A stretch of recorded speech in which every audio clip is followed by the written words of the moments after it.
Shalom, selamat pagi yang leaders. Apa kabarnya? Coach Dias berharap doa kalian semua tetap semangat, sehat, dan makin cinta Tuhan. Amin. Sebelum kita akan sama-sama belajar firman, mari Coach Dias ajak semua kalian, kita mau bawa hati ini, kita mau minta tolong Tuhan, kita mau sembah Tuhan, kita mau bersyukur buat anugerahnya ajaib buat setiap kalian dan Coach Dias. Mari kita jamkan mata, kita mau berkata, ku bersyukur Bapa. Ku bersyukur Bapa. Ku bersyukur Tuhan, sebab kasih setiamu di dalam hidupku. Ku bersyukur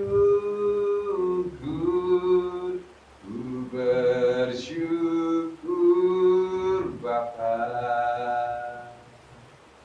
Ku bersyukur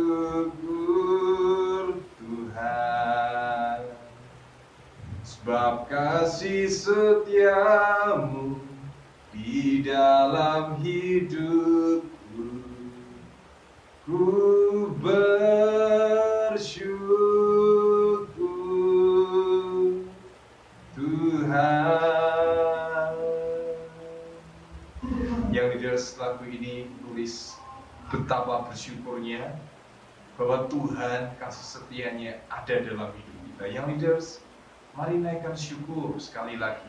Apapun yang kita alami, yang kalian alami, yang leaders kalian alami, biar diawali juga dengan ucapan syukur. Apapun situasi, apapun yang terjadi hari-hari ini, mari belajar kita ucapkan syukur di hadapan Tuhan. Mari sekali lagi pejamkan mata kita masing-masing. Kita mau naikkan pujian pribadi sekali lagi. Ku bersyukur Bapa. Ku bersyukur Tuhan, sebab kasih setiamu di dalam hidupku. Ku bersyukur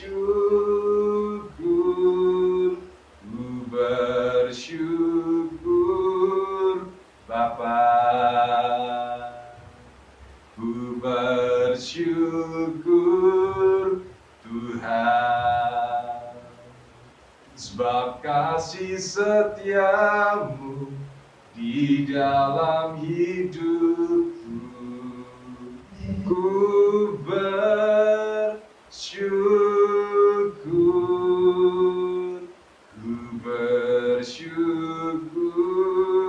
Bapa. Ku bersyukur Tuhan, sebab kasih setiamu di dalam hidupku. Ku bersyukur Tuhan. Ku bersyukur Tuhan.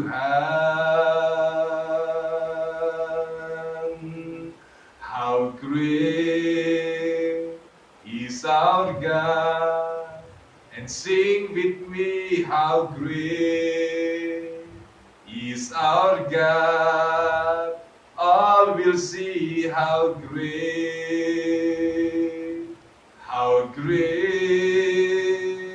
is our God. How great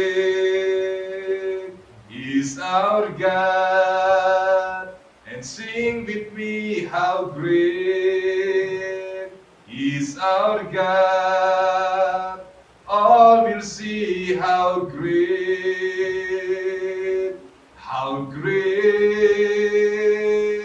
is our God. Jesus' name above all names. You are worthy of our praise, and my heart will sing, how great is our God. Jesus' name above all names. You are worthy of our praise, and my heart will sing, how great is our God. And my heart will sing, how great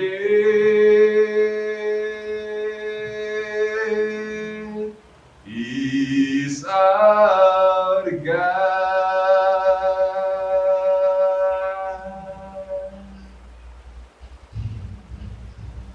Ku cinta Yesus,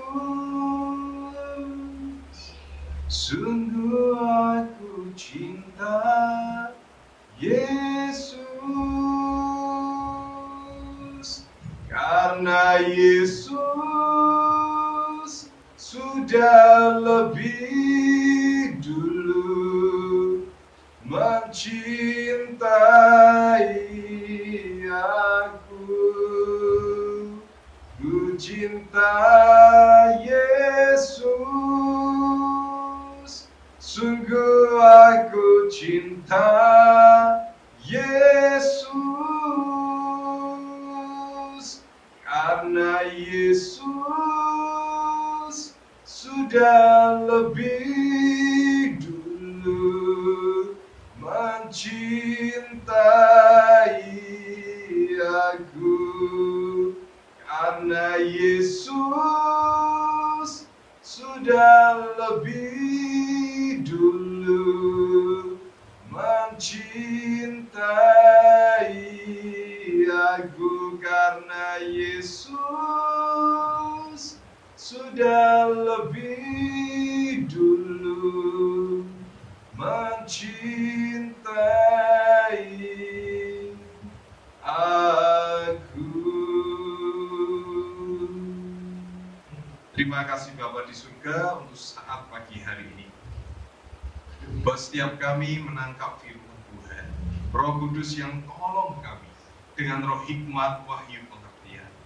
Tuhan, hamba berdoa jalma setiap kami, dimanapun kami berada saat ini. Apa yang sedang dialami hari-hari ini buat kami makin percaya bahwa Tuhan beserta kami. Terima kasih Tuhan, kami ucap syukur untuk semuanya.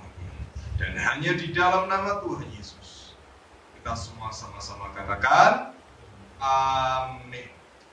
Yang leaders, pagi hari ini kita akan kembali belajar firman bersama-sama. Pelajaran Bible Study setiap Kamis jam 8 pagi kita mulai. Yang leaders, mari persiapkan dulu semua buku catatan devotionnya, ya, dipersiapkan alat tulisnya, dan dicatat baik-baik. Ada format catatan devotion, ada hari, tanggal, kemudian ada bicaranya siapa, bawahnya lagi ada ayat firman Tuhan, yang juga bawahnya lagi ada uraian atau isi, dan yang paling terakhir kesimpulan dan oke, sudah siap semuanya? Baik, mari kita sama-sama belajar firman. Yang itu sebelumnya kita masih ingat waktu retreat virtual beberapa waktu lalu di awal Januari, kita punya tema Above and Beyond Generation. Masih ingat ya? Above and Beyond Generation. Yes, I am.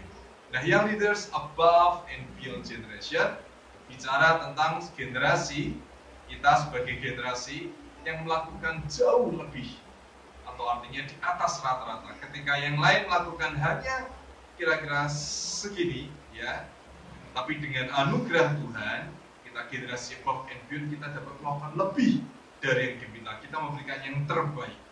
Dalam hal apa? Dalam hal belajar, dalam hal engkau punya hubungan dengan Tuhan, dalam kita mengasihi sesama, keluarga, kita mendoakan kota bangsa kita. Jadi, above and beyond generation, bicara sesuatu di mana generasi ini di atas rata-rata. Pagi hari ini yang leaders, kita mau juga belajar satu hal lagi.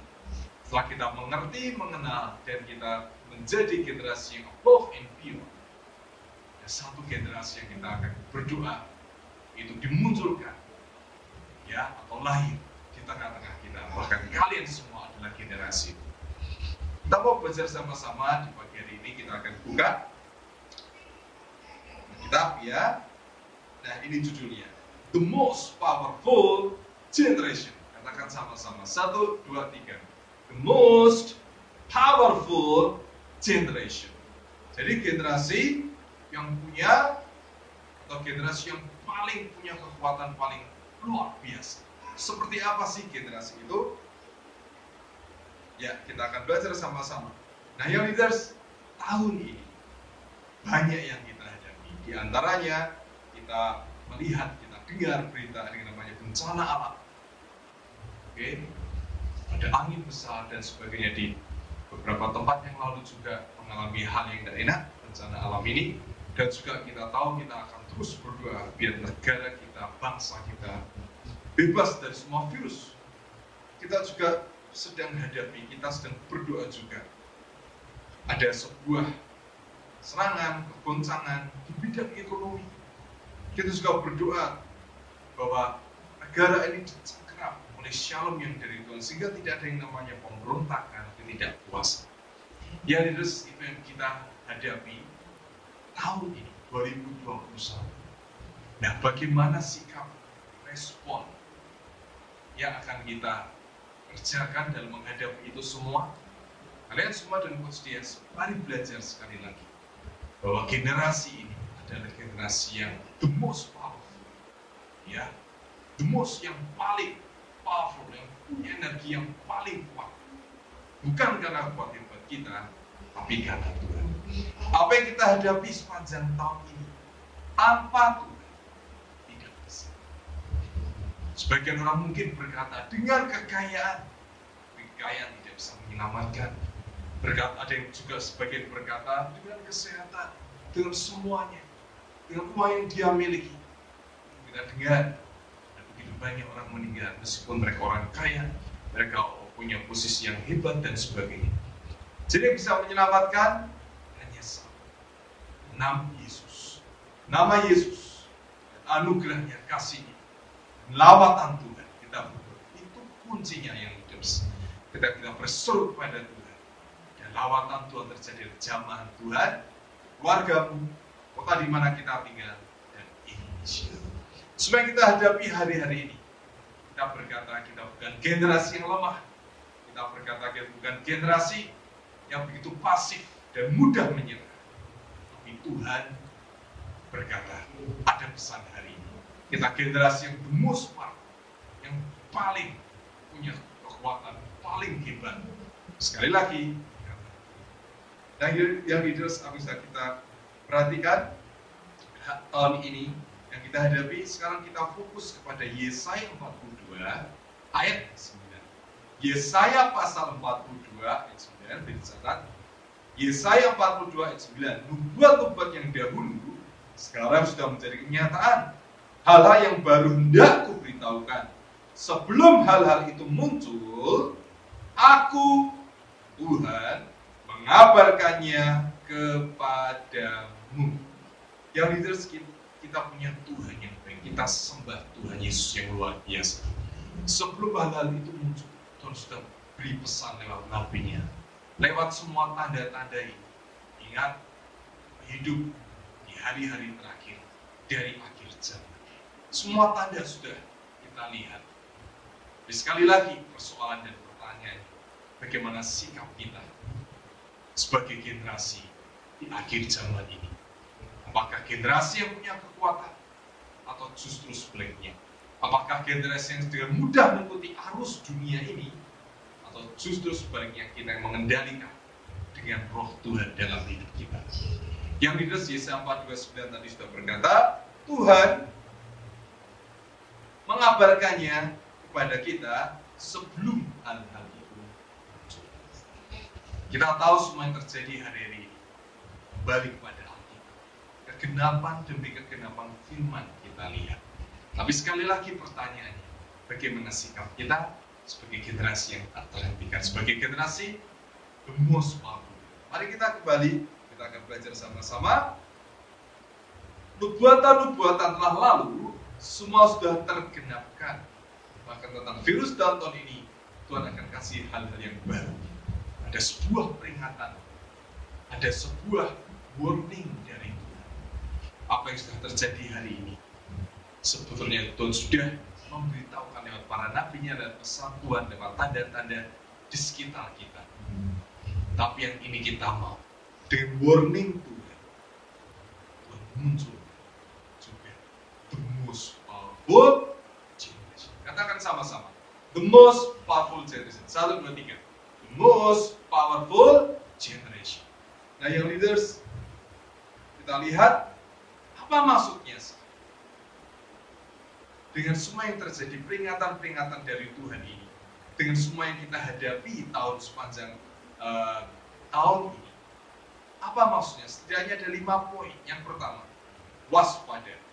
Matius 24 ayat 4. Jawab Yesus kepada mereka, waspadalah supaya jangan ada orang yang menyesatkan kamu. Sekali lagi, jawab Yesus kepada mereka, waspadalah supaya jangan ada orang yang menyesatkan kamu. Dalam Wahyu 13 ayat 17 sampai 18, dan tidak seorang pun yang dapat membeli atau menjual selain daripada mereka yang memakai tanda itu, yaitu nama binatang itu atau bilangan namanya.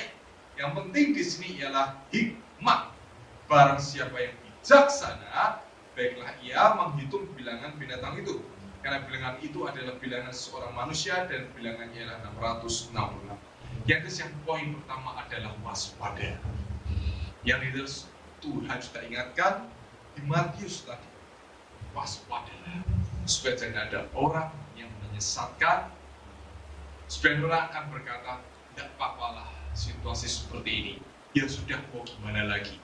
Ada orang yang begitu apatis dan pesimis, yang sudah tidak peka terhadap semua sekitar dan lebih mementingkan kepada dirinya sendiri, bahkan tidak punya pengharapan. Yang ada orang-orang seperti ini, anggapan, pendapat, sikap seperti ini yang kita perlu waspada juga. Mungkin ada orang yang berkata juga, tidak apa-apa, kita pakai tanda binatang ini. Tapi Tuhan berkata, waspada, jangan sampai ada orang yang menyesatkan kita. Untuk poin pertama ini yang leaders, kita perlu belajar yang namanya kenal Tuhan secara pribadi. Kita menyembah, kita percaya kepada Tuhan. Jangan sampai lewat kata orang. Tapi mari alami Tuhan. Mari dengar suara Tuhan. Mari latih kepekaan kita mendengar suaranya daripada suara kebisingan lewat berita, lewat media.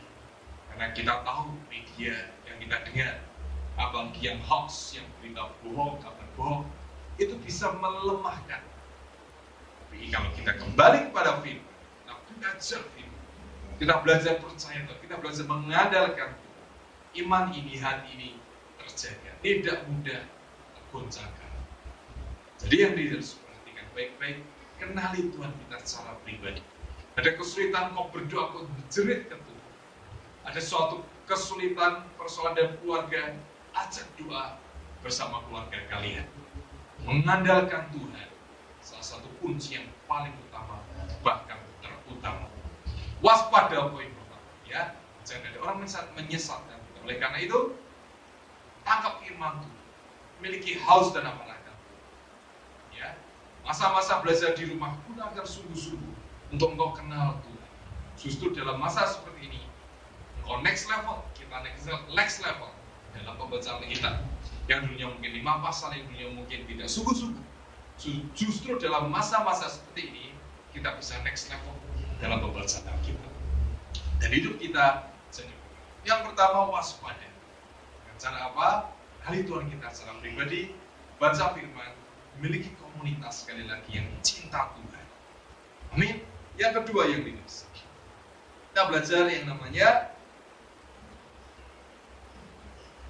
perlu hikmat dan bijak. Yang penting di sini adalah akal yang mengandung yang leaders, kita tahu semua bahwa ujungnya nanti ada orang Yang kita ada belajar kemarin di pembekaan akhir zaman minggu lalu, ujungnya nanti akan dimasukkan chip semua orang. Dan itulah tanda binatang. Yang plus di sini adalah hikmat. Hikmat dari Tuhan, mengerti firman Tuhan dan bijak. Hati-hati, hikmat dari Tuhan. Hikmat dunia tentu menyesatkan. Dan kalau hikmat dari Tuhan akan membawa kita kepada keselamatan yang kekal. Hikmat dari dunia akan berkata, tidak apa-apa. Mau dipasang tanda binatang itu tidak apa-apa. Engkau baca Alkitab, enak di rumah saja, tidak apa-apa. Hati-hati yang jelas. Hikmat dari Tuhan akan membuat kita makin mencintai Tuhan. Amin. Kita lihat poin yang kedua yang leaders. Bertahan. Matius 24 ayat 13. Tetapi orang yang bertahan sampai pada kesudahannya akan selamat. Orang yang bertahan sampai kepada kesudahannya akan selamat. Kalau kita sedang melihat pertandingan bola basket misalnya, kalau pertahanan suatu tim begitu kuat, tentu tidak mudah untuk diserang oleh lawan. Dan sampai tim itu bertahan dengan kuat dan juga menyerang dengan begitu luar biasa, ujungnya pasti tim ini akan meraih. Hal yang sama yang leaders. Setiap kita mari bertahan. Bertahan dalam hal apa? Dalam hal kedalaman kita akan firman. Kedalaman kita mengenal Tuhan. Bertahan dalam hal yang baik, yang positif. Bertahan dalam kebenaran firman. Kalau firman berkata, kau sudah sembuh, percaya sudah sembuh. Kalau firman berkata, dalam kelemahan kuasa menjadi sempurna. Mari yang leaders, apapun situasi kondisi kita, selama apapun yang kita hadapi hari, bertahan, percaya, dan lalui bersama Tuhan. Nah, lihat semuanya menjadi baik lagi.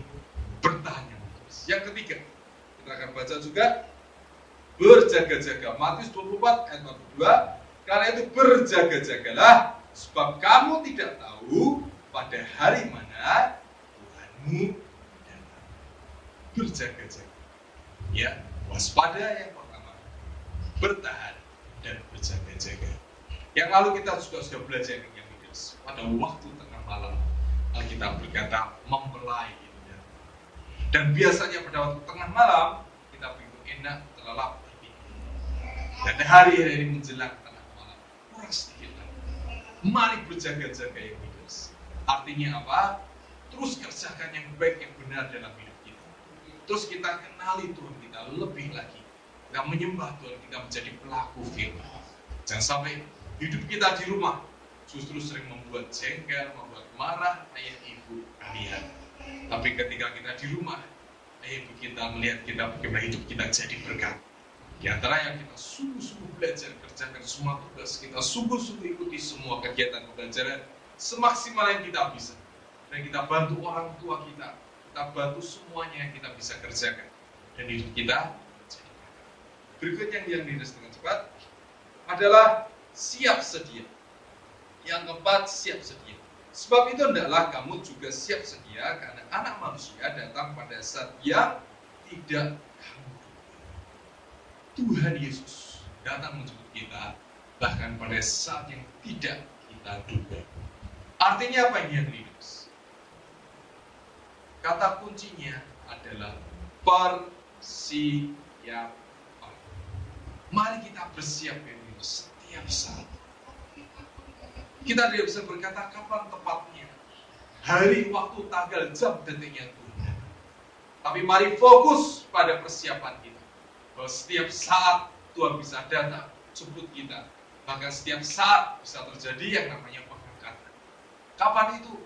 Itu bukan persoalannya, bukan fokusnya, tapi fokus dengan persiapan kita. Misalkan, 1 menit ke depan tiba-tiba Tuhan datang, apakah kita didapati siap? Atau justru kita sedang mengerjakan hal yang Tuhan tidak suka. Kita sering bohong kepada orang, kita sering ingkar janji, kita lebih enak-enak, kita malas-malasan dengan semua yang ada. Itu bukan artinya persiapan. Artinya persiapan kita sudah prepare, kita persiapkan semua, baik hati, pikiran, jiwa, semuanya sesuai dengan yang Tuhan mau. Kalau Tuhan berkata berkati tetangga, kita berkati. Kalau Tuhan berkata ayo tuntaskan semua kegiatan tugas sekolah yang ada, kita tuntaskan dengan kuat. Kalau Tuhan berkata ayo turut taat pada orang tua, kita taat pada orang tua. Dan Tuhan suka yang namanya pelaku firman. Amin yang leaders. Mari siap sedia. Dan yang kelima, poin yang kelima adalah menjadi hamba yang setia dan bijaksana. Matius 24 ayat 45. Siapakah hamba yang setia dan bijaksana, yang diangkat oleh tuannya atas orang-orangnya untuk memberikan mereka makanan pada waktunya. Berbahagialah hamba yang didapati tuannya melakukan tugasnya itu ketika tuannya itu datang. Aku berkata kepadamu, sesungguhnya tuannya itu akan mengangkat dia menjadi pengawas segala milik. Yang harus kita ubah setia dan bijaksana. Kalau kita setia, mari minta kebijaksanaan hikmat dari Tuhan. Sehingga kita tidak hanya sekedar setia, tapi kita punya dasar pengertian. Kita punya roh hikmat Tuhan dalam hidup kita. Ada orang yang punya hikmat bijaksana, tapi dia tidak setia. Jadi Tuhan mau kita punya dua, setia dan bijaksana. Juga menjadi hamba yang setia dan bijaksana. Seberapa hari-hari ini kita punya kerendahan hati, kita punya hati hamba, kita punya kesetiaan dan bijaksana. Kita setia ikuti kegiatan pembelajaran sebagai contoh sederhana yang dari jam 8 sampai jam 12 sampai Jumat. Kita didapati setia atau justru tidak setia.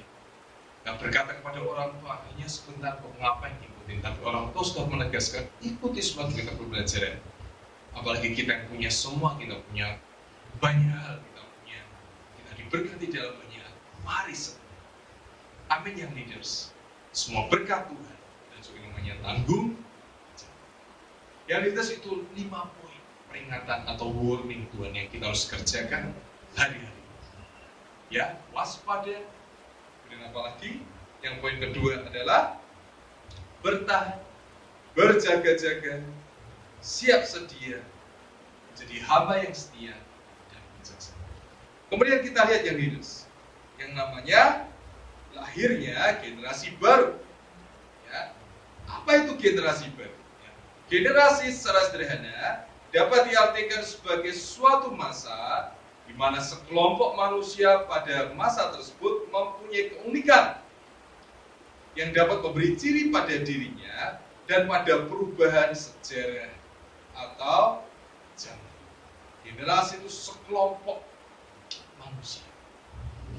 Jadi setiap kalian yang termasuk Coach Dias, kita adalah sebuah generasi, sekelompok orang, sekelompok manusia. Akan lahir suatu kelompok yang unik, mempunyai ciri-ciri, bisa membuat perubahan sejarah dan zaman. Ini yang menjadi kata-kata intinya. Kelompok yang unik, punya ciri-ciri, dan membuat perubahan sejarah dan zaman. Kalau Tuhan mampukan kita membuat sejarah, ya, kita mau menjadi history maker. Kita adalah generasi itu yang menjadi the most powerful generation. Generasi yang terdahsyat. Amin. Katakan sekali lagi sama-sama, generasi yang terdahsyat. 1, 2, 3. Generasi yang terdahsyat. Apa persyaratannya yang disebut generasi yang terdahsyat ini? Untuk jadi sesuatu yang unik dan bisa mencetak sejarah dan zaman. Ini persyaratannya. Mencetak sejarah dan zaman. Ketika yang lain begitu malas, tapi kita yang rajin. Ketika semua sudah menyerah, kita punya Tuhan, kita sembah Tuhan yang membuat kita tidak punya menyerah, dan kita membuat sejarah. Amin. Berikutnya yang leaders harus memiliki 3 syarat, ya. Kalau untuk menjadi generasi baru itu ada generasi lama yang diperbarui, bukan regenerasi atau tiba-tiba muncul sesuatu yang baru. Tapi apa? Sesuatu yang lama itu diubahkan. Sekali lagi, generasi ini bukan generasi yang muncul tiba-tiba terlebih atau regenerasi, tapi lebih kepada generasi yang lama yang diubahkan. Seperti metamorfosis yang biasa. Dari kepompong, ya, dari ulat, kepompong dan sebagainya, dan akhirnya menjadi kupu-kupu, mengalami perubahan demi perubahan dan diubahkan. Yang lama diubahkan jadi the most powerful generation atau generasi yang terdahsyat. Katakan sekali lagi, generasi yang terdahsyat. 1, 2, 3. Generasi yang terdahsyat. Siapa itu? Kalian semua. Hidup di hari-hari terakhir di akhir zaman, kita adalah generasi yang terdahsyat. Lanjutkan lagi next. Persyaratannya 1, harus melekat kepada Tuhan. Harus melekat kepada Tuhan. Seperti ranting tidak dapat berbuah kalau tidak ranting itu melekat kepada pokok anggur. Yang diperhatikan dengan contoh sederhana tanaman. Kalau kita cabut batang atau rantingnya, pasti ranting itu akan. Tapi kalau ranting atau cabang atau batang itu melekat pada pokok anggur, dia tidak hanya bertumbuh saja, bahkan berbuah. Mari miliki hati dan hidup yang melekat kepada Tuhan, bukan kepada yang dunia tawarkan. Yang di dalam banyak dunia tawarkan hari games, tontonan, yang bermain, meluyur, ya bulan sana main sana sini. Karena sebenarnya orang tua tidak izinkan. Itu tidak melekat kepada Tuhan. Poin pertama harus melekat kepada Tuhan. Contoh adalah Henok. Kita lihat ya. Henok ini Kejadian ayat 22, dan Henok ini bergaul dengan Allah selama 300 tahun lagi setelah ia memerankan Metusalah. Dia memeliharakan anak laki dan perempuan, dan Henok bergaul dengan Allah. Lalu ia tidaklah dari sebab ia telah diangkat oleh Allah. Henok itu bergaul dengan Allah. Bahkan dikatakan dalam salah satu sumber kitab 2/3 hidupnya untuk Tuhan, sungguh-sungguh mengenali Tuhan. Dan seperti hidupnya dia jalani hidup seperti biasa. Tapi 2/3 hidupnya, sebagian besar hidupnya itu mencari Tuhan, mengenal Tuhan, mencintainya sungguh-sungguh. Yang contoh sederhana 24 jam ini. Berapa jam kau pakai sungguh-sungguh kenal Tuhan? Untuk sungguh-sungguh kau pakai jam itu menyembah, mencari Tuhan. Dalam 24 jam Tuhan beri dalam hidup kita setiap harinya. Berapa banyak waktu yang kau luangkan untuk baca Alkitab, untuk melakukan firman Tuhan. Justru sebaliknya, permainan game dan kita hidup seenaknya. Kita hidup seperti yang kita mau, setiap perasaan dan emosi kita. Mari bertobat hari ini. Bukan hanya buat kalian, buat Christian juga. Waktu yang ada, mari kita gunakan lebih banyak lagi untuk mengerjakan apa yang Tuhan mau. Bukan yang kita mau. Kita mau, kita tidur, kita nonton, kita main games, kita mau enak-enak. Tapi yang harus ingat namanya trust. Amin. Dan yang kedua yang leaders, sama harus punya keintiman dengan Tuhan supaya mempunyai pengurapan minyak dan anggur. Wahyu 6 ayat 6 dikatakan, karena ada sulit dengan kekepat begitu pada sesuatu akan sedia dan tinggal cuma selai sedia, tapi dalam usaha minyak dan anggur itu. Amin yang leaders. Ada yang namanya pengurapan minyak dan anggur. Ada punya keintiman dengan Tuhan. Kita bangun hubungan pribadi dengan Tuhan. Kata orang Tuhan itu baik. Kata orang Tuhan itu luar biasa. Kata orang. Bagaimana dengan kita sendiri? Bisakah kita sungguh-sungguh mengalami bahwa Tuhan itu baik? Bagaimana caranya? Memiliki hubungan pribadi dengan Tuhan, keintiman dengan Tuhan. Bangun hubungan keintiman dengan Tuhan. Kalau kau bisa begitu karib dengan HP-mu karena ada games, harusnya kita mengerti bagaimana kita bergaul karib dengan Tuhan.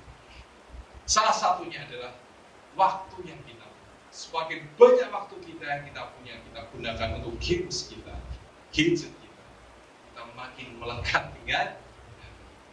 Tapi kalau kita semakin punya banyak waktu melekat dengan Tuhan, ada waktu-waktu tertentu kita atau kita mau pakai untuk Tuhan, gunakan itu lebih lagi hari-hari. Kita sedang punya keinginan. Dan dikatakan ada yang namanya minyak dan pengurapan minyak dan yang di sesuai dengan berkata pengurapan minyak dan anggur tidak akan dirusakkan, tidak akan dibinasakan. Artinya, mari percaya dan pengurapan minyak dan anggur. Tidak punya minyak, tidak punya anggur. Tidak ada minyak urapan, ada anggur darah Yesus. Urapi diri kita setiap hari dengan minyak dan anggur.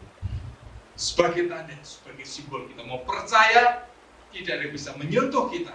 Sakit penyakit, apapun yang di dunia ini, yang sedang iblis, pihak musuh sedang gencar-gencarnya lakukan, serangan, apapun juga kita berkata, selama dalam pengurapan minyak dan anggur, tidak ada yang bisa menyentuh rencana kita. Mari percaya terus. Kalau punya minyak di rumah, minyak urapan, mari lakukan setiap pagi dengan anggur, dengan darah Yesus. Doa perjamuan, doa pengurapan, diri sendiri. Ya biasanya di dahi atau mungkin juga doa pengurapan. Tiga jadi dan sebagainya seperti yang Tuhan gerakkan. Juga doa pengurapan atas kendaraan, atas rumah kita. Mari kita percaya. Kalau semua kita kerjakan dengan perkara minyak dan anggur, gelap tidak bisa menyentuh. Amin ya leaders. Ingat di 6:6 minyak dan anggur tidak dirusak binasa. Dan yang terakhir dan ketiga adalah berjalan dalam trek Tuhan. Berjalan dalam jalannya Tuhan. Menghadapi 2021 ini, Tuhan sudah kasih senjata. Ya, kita mau percaya. Di antaranya adalah pengaruh minyak dan anggur. Apapun yang terjadi, hari-hari, bencana alam, virus, roh kemiskinan, roh ketidakpuasan, pemberontakan.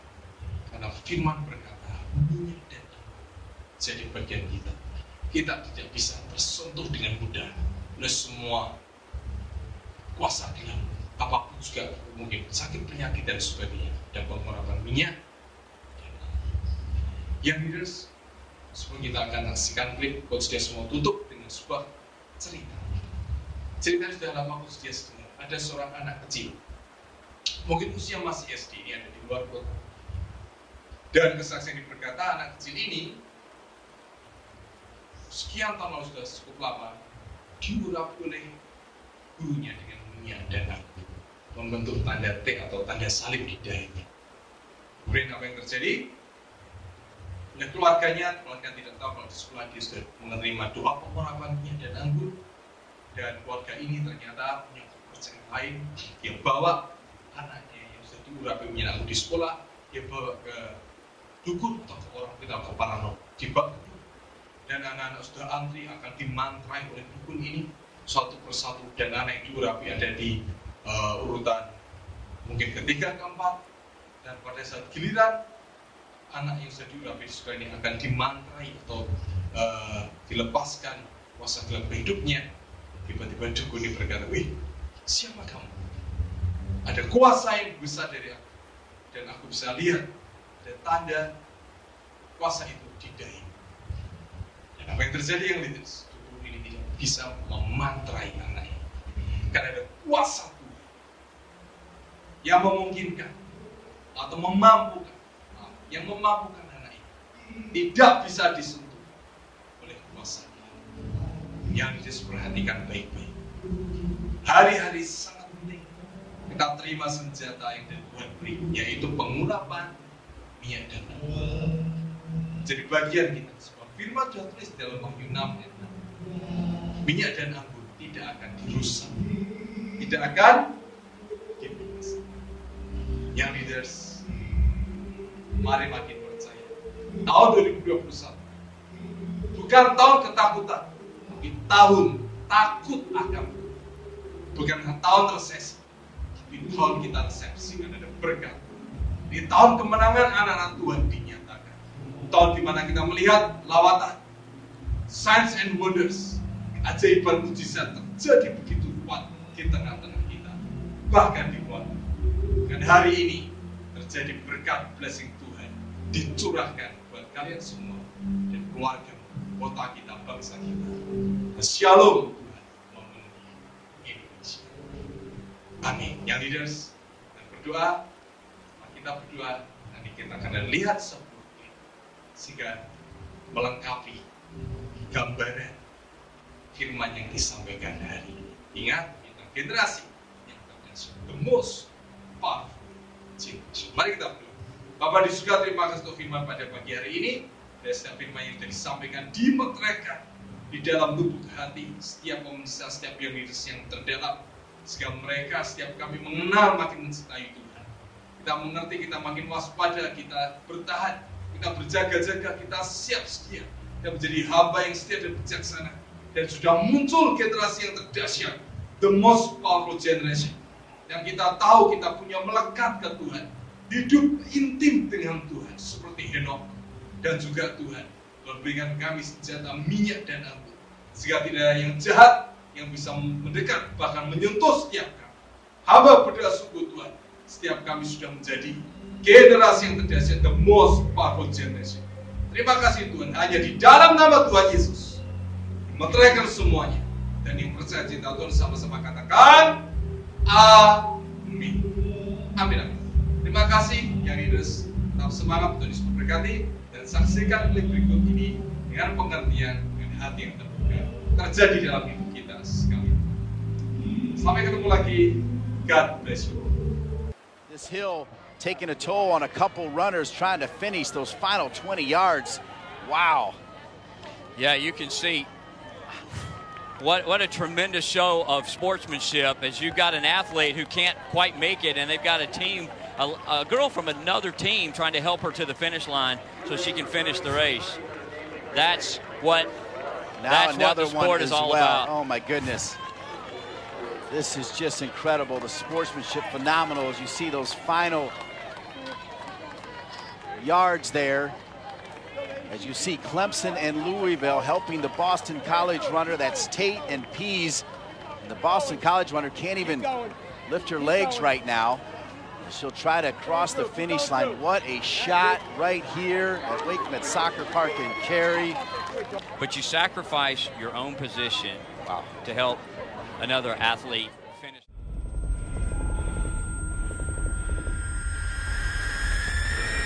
One thing that you're going to learn in combat, you learn a lot about love. When you're willing to put yourself in front of that bullet for your man, that's love. He was the only one left alive on the front lines. He makes a choice to defend that line by himself. He kind of saved all our butts. He was a good guy. He was a bravest man I remember his last words. Here you go. I'll cover you. They did an amazing thing. They made a sacrifice that is hard to fathom.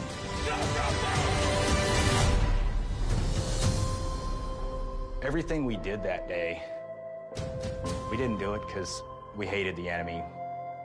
Combat is not a great thing to be in, and it's not a motivation to hate by no means. It's a motivation to love your brothers.